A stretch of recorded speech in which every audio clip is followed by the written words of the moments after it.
Okay, we're back. So now we come to Daniel Levinson. Daniel Levinson talks about the theory of the seasons of life. And for him, the life course evolves in different seasons, which are about 25 years each. So we're just going to be breaking down the adult season, which is from ages 17 to 33. The first stage, so he is a stage theorist. These are stages. The first stage is called the early adult transition, which Levinson characterizes as people leaving adolescence or their teen years behind and beginning to form what he calls an adult life structure. And he claims that uh, differently from other theorists who talk about the physical detachment between parents and children, he looks at this more emotionally, that parents and children discover a new relationship where the emotional attachment changes. Other relationships that you have may change or even vanish in order to make room for more new adult relationships.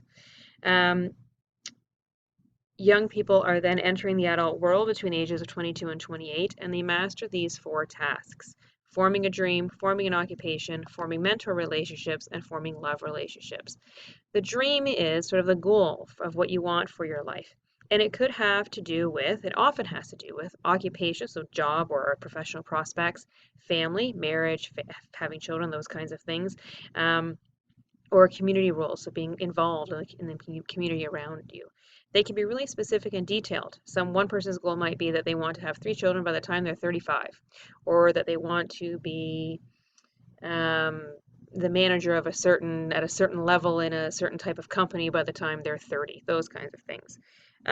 Or they can be a little bit more vague and open-ended. I want to be a leader, which can be equally helpful to know about yourself.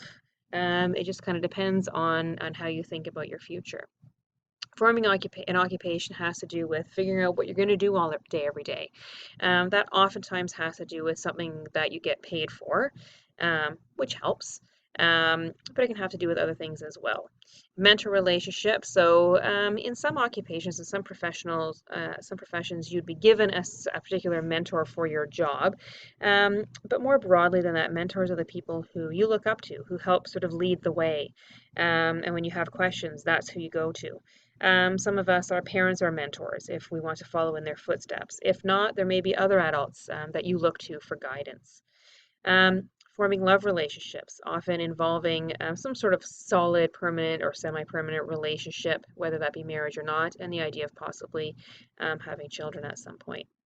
The age 30 transition is a little bit different than the other two. It's about going back, and this is a bit unique compared to other theories. I don't read a lot of other theories where you go back over the same ground again, but Levinson sees people in their late 20s and early 30s looking back at the decisions they've made so far and making some decisions about whether or not they're headed where they wanted to be or not.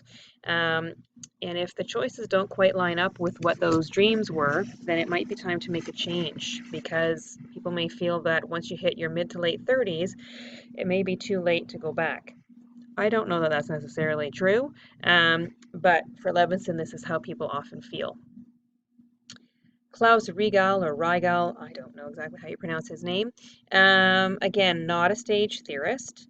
Instead, he talks about dimensions of development. There are 4 of them that are interrelated. 2 of them are internal and 2 of them are external, as in inside of us or outside of us.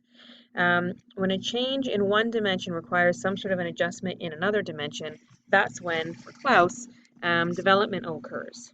Sometimes that can be a little bit painful, but it still oftentimes will move us forward.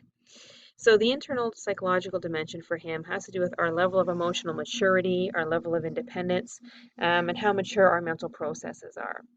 The internal biological dimension, similar to the biological clock at the top of this table, has to do with our level of physical and sexual maturity. And then the 2 that are outside of us are the external cultural sociological dimension. This would be sort of like the sociological clock from earlier on. These are the expectations and the opportunities in the society that you live in, or perhaps a subculture of that society, because sometimes that can be very different than sort of the quote-unquote dominant culture. External environmental dimension. So this, for me, I always think bigger than just the people that you know. This has to do with the laws of the land, the economy that you are coming of age in, the political environment that you live in. I can tell you that for many people of my generation, I was hitting young adulthood in the early to mid 90s, and the economy was not in a good place. And it was really, really hard for a lot of us to sort of get our start. And we really felt as if we couldn't sort of get any traction and get anything going.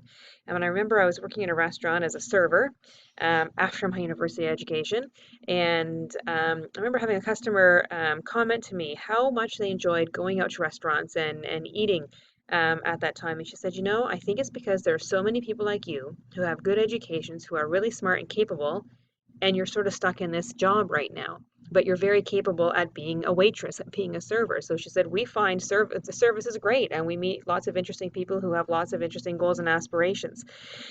And I sort of took that as, I guess, hopeful, and that I clearly wasn't alone in feeling the sort of pain of, this is not why I went to school, what am I doing here?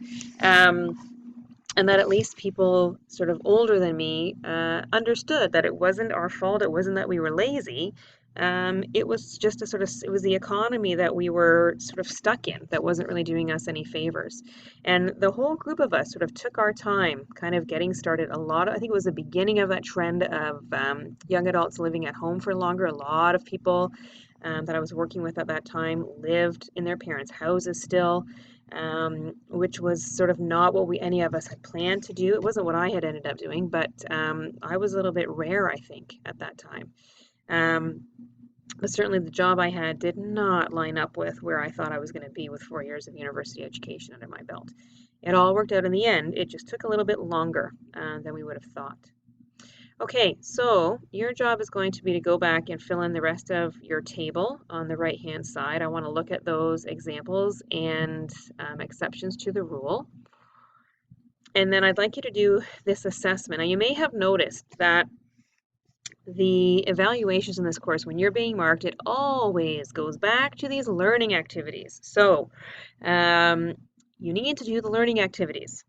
Because this is where it's the same kind of thinking you're going to do on evaluations. It's the same sort of topics that you're looking at on the evaluations. In this case, you're going to watch an episode of this old 90s TV show called Felicity, where she is wrestling with this transition to adulthood. And what I want you to do is consider some of, not necessarily all of, some of. It says it right here, the word some. So before you email me, do we have to answer all these questions? It doesn't make sense. No, you don't. Some, okay? Whichever ones apply. It probably won't be all of them.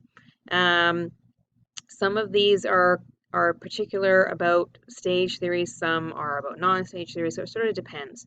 But again, like we've been doing all along in the course, you need to use the terminology from here. So if you're going to talk about this guy, you're going to use the words internal psychological dimension, perhaps. Okay, you're going to get very specific. This is the same style of writing we've been doing that you had to do at the end of Unit 1. So it's nothing new.